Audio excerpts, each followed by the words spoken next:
எல்லாருக்கும் வணக்கம்ங்க. நான் டாக்டர் கார்த்திகேயன். இன்னைக்கு கொளுத்துற வெயில்ல இந்த மாதிரி சூட்டு கொப்பளங்கள் அப்படிங்கிறது மிக அதிகமா நிறைய பேருக்கு வரக்கூடிய வாய்ப்பு இருக்கு. நீங்க ஒரு இடத்துல உட்கார்ந்துருக்கீங்கன்னா அந்த இடத்துல கொளுத்துற வெயில்ல அந்த பிருஷ்ட பகுதியில கூட அதிகமா சூட்டு கொப்பளங்கள் வந்துடும். இல்லைன்னா அக்குள் பகுதி, உடம்புல முதுகு பகுதி எல்லா பக்கமும் வரும். பொதுவா வீட்டு வைத்திய முறைகள் இதுக்கு கொடுப்பாங்க. இந்த எண்ணெய்கள், வேப்ப எண்ணெய், விளக்கெண்ணெய் போன்ற விஷயங்கள்லாம் சில சமயம் பாட்டி வைத்திய முறைகள்னு ஒன்று இருக்குல்ல, இதை அந்த புண்ணு மேல அப்ளை பண்றது அப்படிங்கிறது. அதுக்கப்புறம் மஞ்சள் தூளை நல்ல சுத்தமான மஞ்சள் இதை குழச்சி இந்த புண்ணு மேல அப்ளை பண்றது, கொப்புளங்கள் மேல அப்ளை பண்றதுங்கிறது. இல்லைன்னா மஞ்சள் தூளுடன் சிறிது இஞ்சி இதையும் சேர்த்து அரைச்சு இந்த கொப்புளங்கள் மேல அப்ளை பண்றது. இல்லைன்னா வேப்ப இலைகளையும் மஞ்சள் தூளையும் இது ரெண்டையும் ஒன்னா அரைச்சி அதை இடத்துல அப்ளை பண்றது. இந்த மாதிரி விஷயங்கள்லாம் பாட்டி வைத்திய முறைகள், வீட்டு வைத்திய முறைகள் காலகாலமா நிறைய பேர் பயன்படுத்துறாங்க. இதுல வேப்ப எண்ணெய்கள் எல்லாத்துக்குமே கிருமி நாசினி தன்மை உண்டு. மஞ்சள் தூள் இது எல்லாத்துக்குமே கிருமி நாசினி தன்மை உண்டு. இயற்கையான ஆன்டிபயோட்டிக்னு சொல்லலாம். ஈவன் கல்லுப்பு சுடு தண்ணீர்ல அதை கொதிக்க வச்சு அந்த ஒத்தரம் கொடுப்பாங்க பார்த்தீங்களா,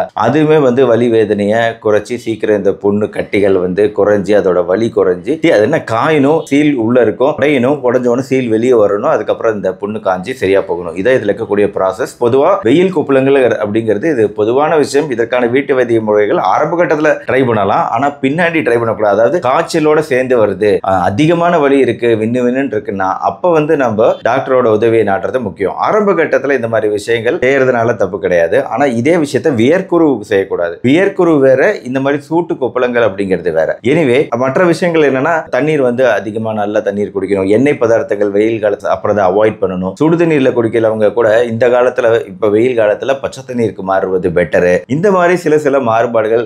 லூசான காற்றல் உடைகள் அணியிறது, நல்ல காற்றோட்டமா இருக்கணும் உங்க உடைகள், மேல தொப்பி, கண்ணாடி போன்ற எல்லா விஷயங்களையும் ஃபாலோ பண்ணுங்க வெயிலோட தீவிரத்தை குறைச்சிக்கிறதுக்கு. ஆனா இன்னைக்கான வீடியோ இந்த பாயில்ஸ் பத்தி கிடையாது, இந்த சூட்டு கொப்பளங்கள் பத்தி கிடையாது. ஒருத்தர் கேட்டிருந்தாரு, ஹைட்ரடினிட்டிஸ் செப்பரேட்டிவா அப்படிங்கிற அந்த இதே மாதிரி சூட்டு கொப்பளங்கள் மாதிரியே வரக்கூடிய ஒரு பிரச்சனை, அது கொஞ்சம் சீரியஸான பிரச்சனை, அதை குறித்து கேட்டிருந்தாரு. அதையும் நீங்க தெரிஞ்சுக்கங்க. இந்த ஹைட்ரடினிட்டிஸ் இப்படிதாங்க வரும். இதுவுமே இப்போ அக்குள் பகுதி இந்த இடத்துல ரொம்ப காமன். ஃபர்ஸ்ட் ஒரு சூட்டு கொப்பளம் மாதிரி தான் வரும். போக போக அந்த சூட்டு கொப்பளம் அப்படிங்கிறது பெருசாகும். இது வரத்துக்கு 2 நாள் முன்னாடியே ரொம்ப அந்த இடத்துல பிப்பு, எரிச்சல், லைட்டான வலி இருக்கும். ஆனா வர வர இது கொஞ்சம் பெருசாகும், அதிகமான சீல் உள்ள கட்ட ஆரம்பிக்குது. அடுத்து 3வது ஸ்டேஜுக்குலாம் போகும்போது ஃபுல்லா பெருசா சீல் கட்டிருக்கு. ஆனா இங்க ஒரு மிகப்பெரிய விஷயத்தை நாம் ஞாபகம் வச்சுக்கணும். இதுல இங்க இங்க இங்க இந்த இடத்துல இப்போ எல்லா இடத்துலயுமே இந்த சீல்கள் இருக்கு. ஆக்சுவலா இந்த கட்டிங்கிறது இது சூட்டு கொப்பளத்துக்கு இதுக்கு ஒரு வித்தியாசம், ஒரு மிகப்பெரிய வித்தியாசம் இருக்கு. சூட்டு கொப்பளங்கள் பொதுவா உடம்போட எந்த பகுதியில வேணா வரலாம். குறிப்பா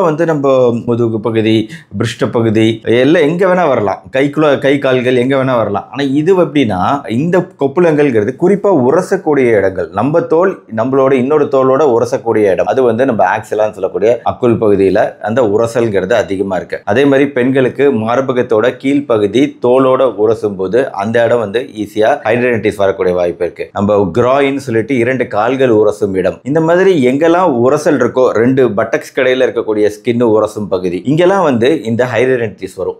அப்படி வரக்கூடிய இந்த ஹைட்ரடினிட்டிஸ் அப்படிங்கிறது இந்த கொப்பளங்களோட தன்மை. இப்ப நான் காமிச்சேன் பாத்தீங்களா, வெவ்வேறு இடத்துல அந்த கொப்பளங்கள் கிட்ட இருக்கும். அது மட்டும் இல்லாம சீல் கட்டிருக்கும்னு சொன்னேன். அதோட முக்கியமான விஷயம், இந்த சீல்கள் ஒண்ணுக்கு ஒண்ணு கனெக்ட் ஆயிரும். நம்ம ஸ்கின்னுக்குள்ளாரியே இந்த சீல்கள் ஒண்ணுக்கு ஒண்ணு கனெக்ட் ஆகும்போது சிவியரான வலி, மேலும் இன்ஃபெக்ஷன் தொற்றுங்கிறது ரொம்ப ஓவரா இருக்கு. அதனால உங்களுக்கு நாள்பட்ட தொற்று அப்படிங்கிறது, கிருமிகள் அதிகமான துர்நாற்றத்தை வெளிப்படுத்தும். அந்த துர்நாற்றமும் ரொம்ப ஓவரா இருக்கும். வலி, வேதனை, எரிச்சலும் அதிகமா இருக்கும் போன்ற விஷயங்கள்னால இந்த பேஷண்ட் உண்மையிலேயே மன சோர்வு, டிப்ரெஷனுக்கு உள்ளாயிருவாங்க. வெளியிடங்களுக்கு வரத்துக்கே கூச்சப்படுவாங்கங்கிற ரேஞ்சுக்கு பிரச்சனை பெருசா இருக்கும். இது கண்டுபிடிக்கிறதும் ரொம்ப லேட்டா தான் நிறைய பேருக்கு கண்டுபிடிக்கப்படுது. அதனால தான் உங்க ஜெனரல் பாப்புலேஷன் உங்களுக்கு நான் சொல்லணும் இதை பத்தி அவேர்னஸ் கொடுத்துருக்கேன். ஏன்னா ஆவரேஜ் டைம் ஆஃப் டயக்னோசிஸ் 7 வருஷம் ஆகுது ஹைட்ரடினிட்டிஸ் செப்பரேட்டிவா அப்படின்னு கண்டுபிடிக்கிறதுக்கு. ஏன்னா பல சமயம் இது சாதாரண கொப்பளமா இருக்கு, ஏன் இவ்வளவு வலி தருது, ஏன் இவ்வளவு ஸ்மெல் வருது அப்படின்னு நம்ம நிறைய டைம் யோசிக்க வைப்போம். கடைசியா ரொம்ப நிறைய மற்ற விஷயங்கள்லாம் ரூல் அவுட் பண்ண அப்புறம் தான் இதை கண்டுபிடிப்போம். அந்த மாதிரி தான் இருக்கு இந்த பிரச்சனை. இது பொதுவா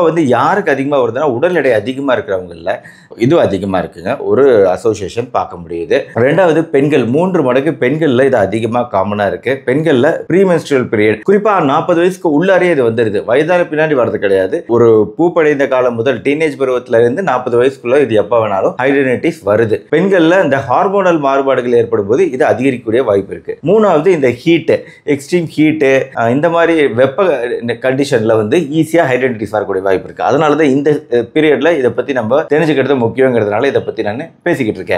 நாலாவது ஸ்ட்ரெஸ், அதிகமான ஸ்ட்ரெஸ் இருந்தாலும் இதை அதிகரிக்கக்கூடிய வாய்ப்பு இருக்கு. ஆனா இதுல இன்னொரு வித்தியாசமான விஷயம் என்ன தெரியுங்களா? இவ்வளவு கொப்பளங்கள் இவ்வளவு பெருசா இருக்கு, ஆனா காய்ச்சல் இல்லாம பேஷண்ட் பார்க்க நார்மல் அப்பியரன்ஸ்ல இருப்பாங்க. ஆனா அவங்க சஃபர் பண்ணக்கூடியது அதிகமா இருக்கும். காய்ச்சல் கூட இருக்காது, ஆனா காய்ச்சல் ரொம்ப லேட் ஸ்டேஜ்ல ரொம்ப சிவியரான தொற்று இருந்தாதான் காய்ச்சல் வருது. அதுக்கு முன்னாடி புண்ணு தான் இந்த அளவுக்கு ரொம்ப பெருசா இருக்கு. அதனால இதோட ட்ரீட்மெண்ட் வந்து உண்மையிலேயே மருத்துவரோட ஹெல்ப், ஒரு மருத்துவரோட ஹெல்ப் இல்ல, பல மருத்துவரோட ஹெல்ப் இங்க தேவைப்படலாம் சில சமயம். ஏன்னா எந்த அளவுக்கு இது ஆழமா இருக்கு, எந்த அளவுக்கு இந்த லீஷன் இருக்குங்கிறத பொறுத்து ஃபர்ஸ்ட் டெர்மட்டாலஜி, ஸ்கின் டாக்டர் இப்போ வந்து அவங்க ஆன்டிபயோட்டிக்ஸ் இதெல்லாம் கொடுத்தோம் அப்படின்னா கிளிண்டாமைசின் போன்ற ஆன்டிபயோட்டிக்கள் ஓரளவு கேட்குது அப்படிங்கிறது ஃபர்ஸ்ட் லெவல் ட்ரீட்மெண்ட். நான் சொன்னேன் இல்லையா, ஸ்டேஜ் 3 ஸ்டேஜ் இருக்கு. Stage 1, stage 2, stage 3. ஹர்லி ஸ்டேஜிங் அப்படின்னு சொல்றோம். இந்த ஹர்லி ஸ்டேஜ் 1 டனல் இல்லாத ஸ்டேஜ் இருக்கும்போது அப்போ வந்து நம்ம வேற ட்ரீட்மெண்ட் ட்ரை பண்ணலாம். ஆனா டனல் உருவாயிடுச்சு அப்படின்னா அப்ப நம்ம அடுத்த லெவல் ட்ரீட்மெண்ட் போகணும். டனல் இல்லாத போது, கனெக்ஷன் இல்லாத போது டெட்ராசைக்ளின்,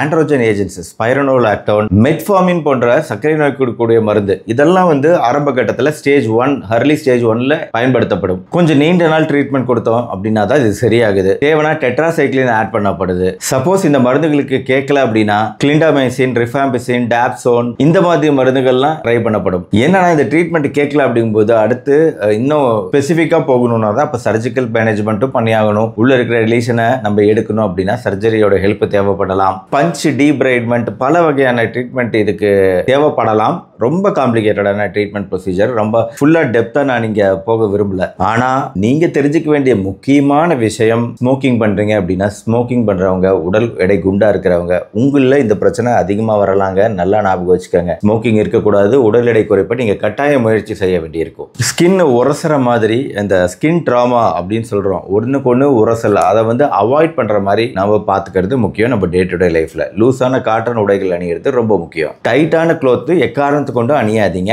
அது பெரிய பிரச்சனை, அதிகமா இந்த கொப்புளங்கள் வருவதற்கு வழிவகை செய்யும். என்ன ஒரு நல்ல விஷயம், இது ஒருத்தர் இருந்து இன்னொருத்தருக்கு பரவாது, அப்படி ஒரு டிசீஸ் கிடையாது இது. ஆனா பேஷண்ட் வந்து ஆரம்ப கட்டத்துல வந்து ட்ரீட்மெண்ட்டுக்கு வந்துடணும். அதுதான் இதுல இருக்கக்கூடிய முக்கியமான விஷயம். ஹைடென்டிட்டிஸ், செப்பரேட்டிவ் ஆர் மனநலம் சார்ந்த பிரச்சனைகளை உருவாக்குற அளவுக்கு, டிப்ரெஷன், மனசோர்வு உருவாக்குற அளவுக்கு ஒரு பெரிய தீவிரமான பிரச்சனை தோல் நோய் பிரச்சனை. அதனால இந்த வெயில் காலத்துல ரொம்ப ஜாக்கிரதையா இருங்க அப்படிங்கிறது தான் இந்த வீடியோவோட மெசேஜ்.